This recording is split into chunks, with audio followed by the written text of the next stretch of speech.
ഇത് മറ്റക്കരയുള്ള കൊഴുവനാർ റോഡിലെ വെള്ളറ ഭാഗമാണ്. ഇവിടുത്തെ ഈ റോഡിൻ്റെ പുതുക്കി നിർമ്മിച്ച ശേഷമുള്ളൊരു വെള്ളമൊഴുക്ക് വളരെ ഒരു വിചിത്രമാണ്.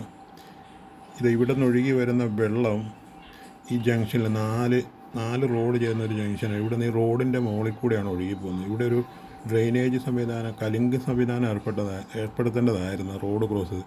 ഈ മുകളിൽ നിന്ന് വരുന്ന റോഡ് 2-3 റോഡ് ക്രോസ് ചെയ്യുന്ന സ്ഥലം ഇത്.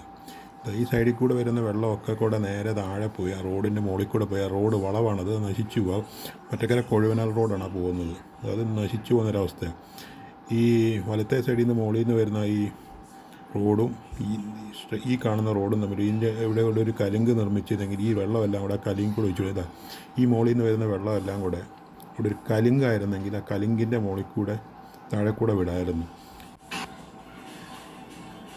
വെള്ളം എഴുതിലേ ഒഴുകുമെന്ന് ആരും ഈ പണിയുന്നവരാരും ചിന്തിക്കുന്നില്ല.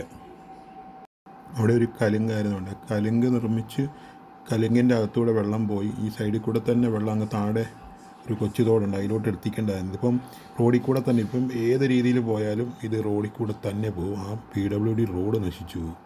ഇത് ചെയ്യുന്ന എഞ്ചിനീയർമാർ എന്താലോചിച്ചിട്ടാണോ ഇതൊക്കെ ചെയ്യുന്നതെന്ന് അറിയത്തില്ല. നോക്കുക, ആ മുകളിൽ നിന്ന് വരുന്ന 2 റോഡിലെയും വെള്ളം ഇപ്പോൾ ഈ ആ ഒരു മിനി MCF ഇരിപ്പിൻ്റെ അവിടെ ഒരു കലുങ്കുണ്ട്. പക്ഷേ ആ കലുങ്കിലോട്ടൊന്നും വെള്ളം എത്തത്തില്ല. അത് റോഡിൽ കൂടെ തന്നെ താഴെ കാണുന്ന പറമ്പിലോട്ട് പോരും.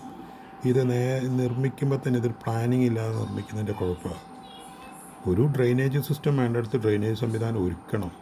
ആ റോഡ് ഇല്ലെങ്കിൽ ആ റോഡിന് ആയുസ് കാണത്തില്ല. ആ റോഡ് നശിച്ചുകൊണ്ടിരിക്കും. ഈ വളവ് കണ്ട് എപ്പോഴും വെള്ളം ഒഴുകി അപകടം ഭയങ്കര പതിയിരിക്കുന്നൊരു വളവാണ്. ചരലുകൾ റോഡിലുണ്ട്, കുഴികളുണ്ട്.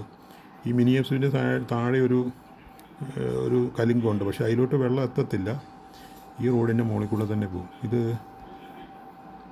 പ്ലാൻ ചെയ്യുമ്പോൾ തന്നെ ഇത് നേരെ കണ്ട് പ്ലാൻ ചെയ്യേണ്ട ഒരു സംവിധാനമായിരുന്നു. അതൊന്നും ആരും ശ്രദ്ധിക്കാതെയാണ് ഇതൊക്കെ ഉണ്ടാക്കി വെച്ചിരിക്കുന്നത്.